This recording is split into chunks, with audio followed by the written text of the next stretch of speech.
Well, hello there, and welcome to this episode of the Terri Show that I want to start with a question. Have you ever noticed that there are certain people, conversations, situations that provoke a really amplified response from you?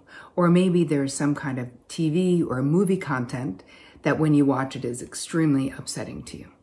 If you're nodding your head yes, that you have noticed this, well then this episode is for you, my friend. In today's video, I'm going to be breaking down the nature of emotional triggers and walking you through a process of decoding what they mean to you, because it's very personalized to each of us. And I'm also going to give you some action steps that you can take to be less triggerable, so to speak. If you happen to be new to my YouTube channel, before we get started, hey, introduce yourself in the comments. Say hello, because we are very friendly over here. And also, don't forget to subscribe and hit the bell icon so that you get notified every time I roll out something new, which is every Tuesday and every Thursday, because I wouldn't want you to miss a thing, because it's you that I'm making it for.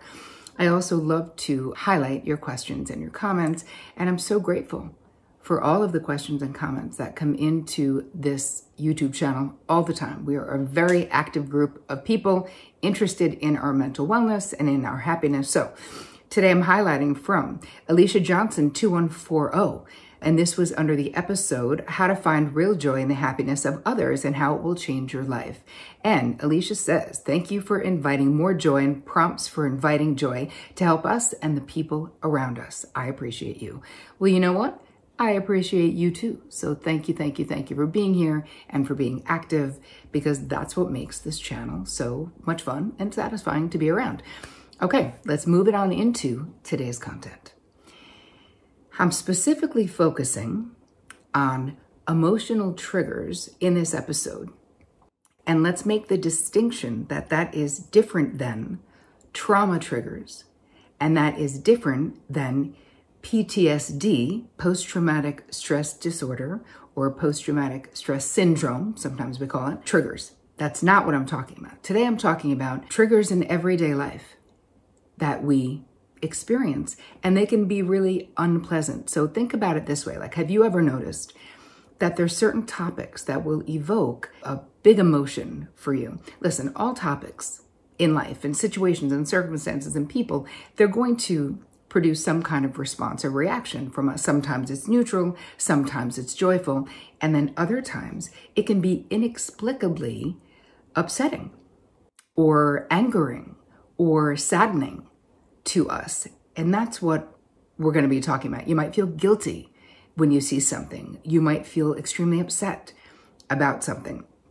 So when something bothers you, you know, it could be related to anything. It could be money. It could be other people's experiences and maybe a friend getting engaged. It could be content that you're watching on TV or in the movies that you find really activating. And you'll notice in the work that I do, if you've been around for a while, I don't usually talk about triggers per se this way.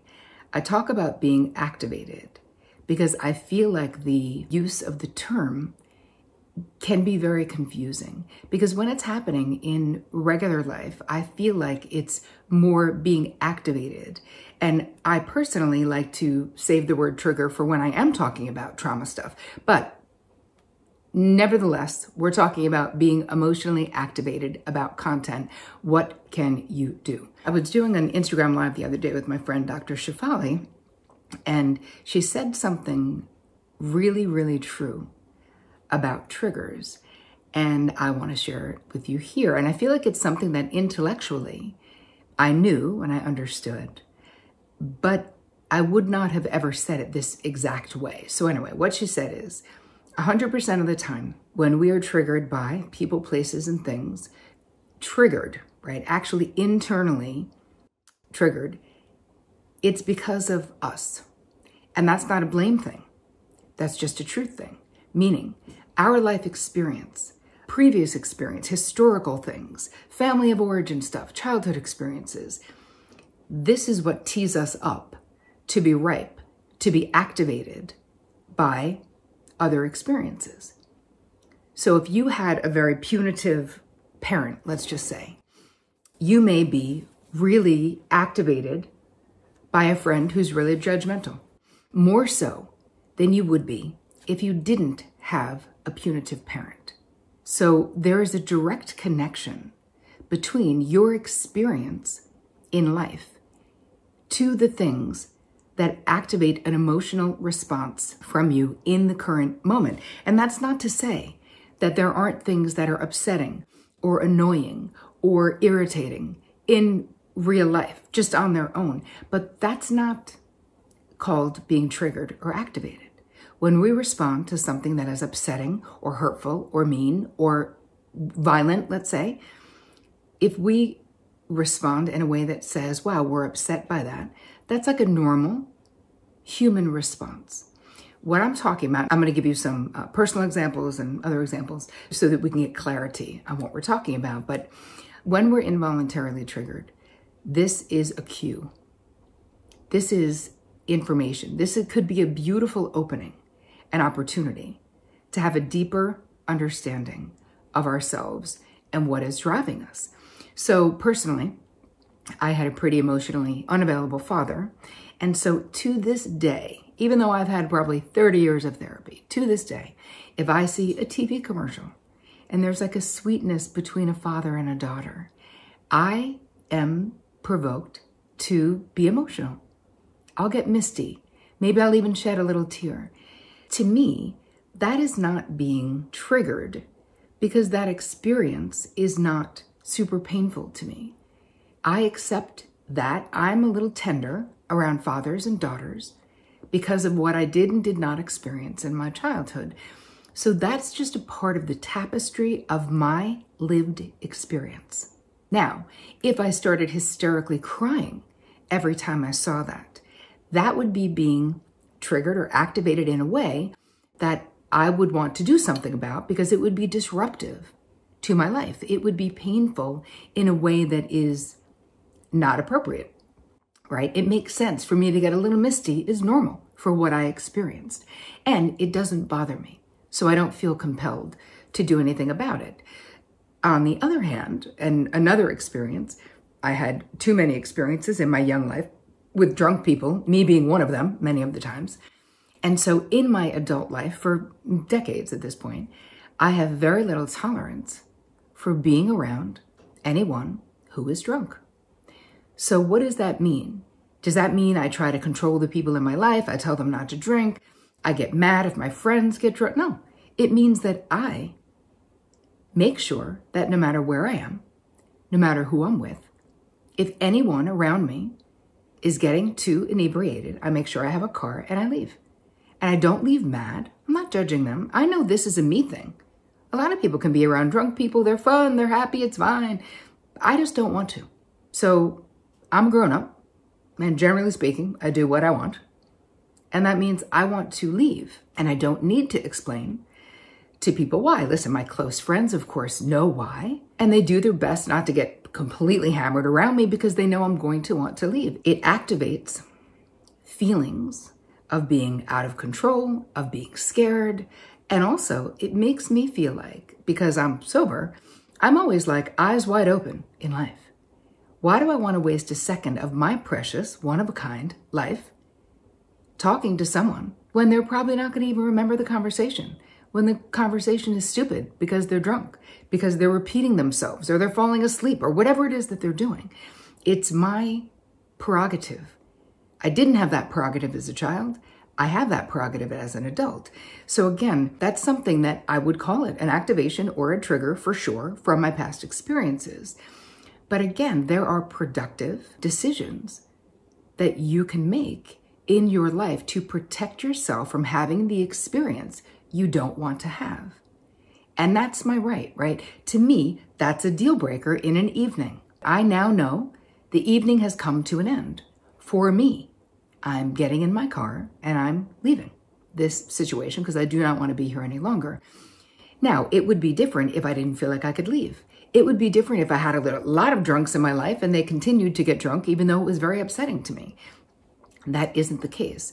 So let's talk a little bit about identifying triggers. You know yourself. Nobody knows you better than you. So we're going to do a little, and in the guide, which goes along with this episode, I'm going to give you a couple of questions so that you can start to identify What are the things that trigger you in your life? You can get the guide at terricole.com/guide. So you're going to answer those questions. What are the things that really bother you? What are the things that seem to upset you, maybe more than they upset other people? And here's the thing. You can have triggers like, I don't like to watch violent movies. Now, I don't have a history of being an abuse survivor or of having violence in my life in that way, but I'm an empath. And so if I watch a very violent movie, I will be thinking about that movie for like years to come. I may dream about that movie. I might have intrusive memories about that movie because of the way that I'm wired. My nervous system is wired a particular way, and I'm sensitive to violence, and I don't like it. So that's just a choice that I make. And that, to me, a trigger can be something that is really just a preference, right? I'm not necessarily being triggered from the past, but I am having a big response to violence. And so I use that data to make decisions in my life about what am I going to spend my time watching? How much news am I going to subject myself to? I mean, none on television, like literally absolutely zero. I read my news so that I can protect my nervous system and protect my brain and my mind. I read the news so if something is too explicit or too painful, I can stop.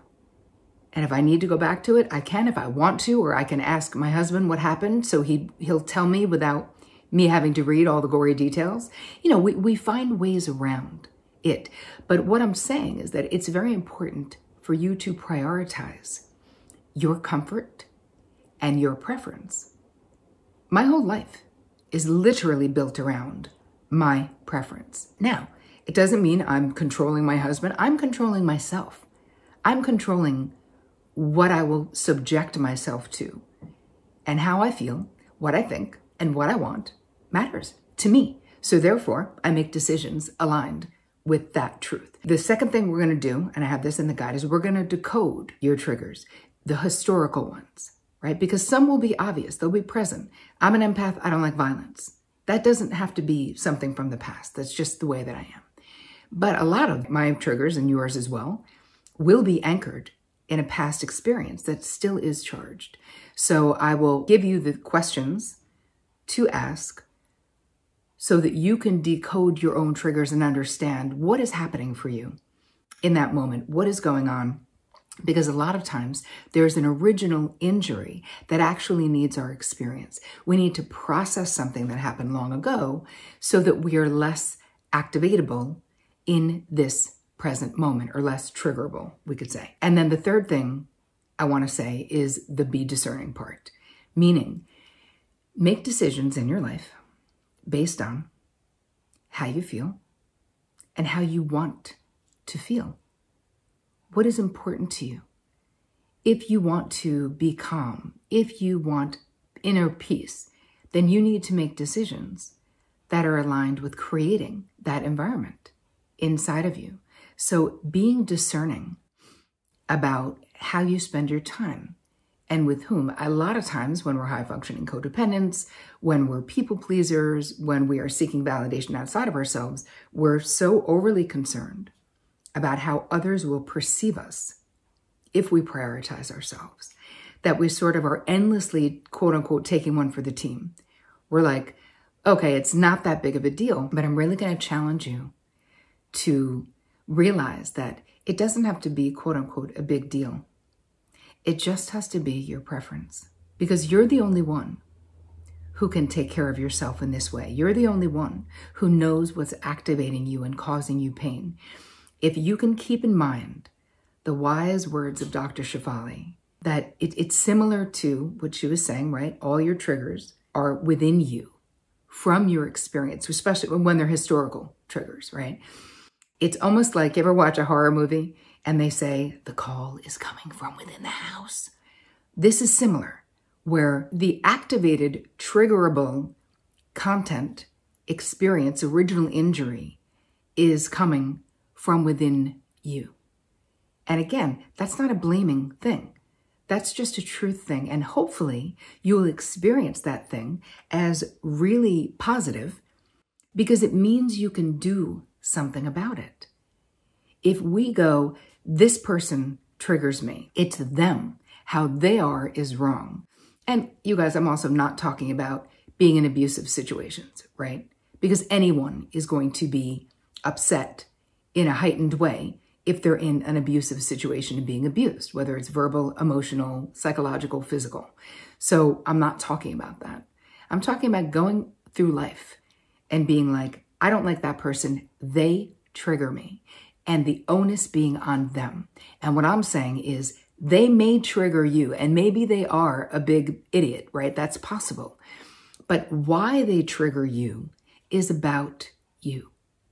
And that is so incredibly important for you to change that lens. If the lens you've been seeing it through is like, oh, it's other people. Because really it's you, and you want to tend to those original injuries, because this is how you're going to get healthier, get better, get stronger internally, and have the courage to draw the boundaries that you need to draw early and often in your life. This is where you can learn to honor your preferences, your limits, your desires, and your deal breakers, i.e. your boundaries. But we need to own what that is, and all of that is within you. So I hope that this episode added value to your life. If it did, please share it with the people in your world. I just want to say thank you for being with me today. I just so appreciate our relationship, and I so appreciate you spending your time here. It really means the world to me. I hope you guys have an amazing week. And as always, take care of you.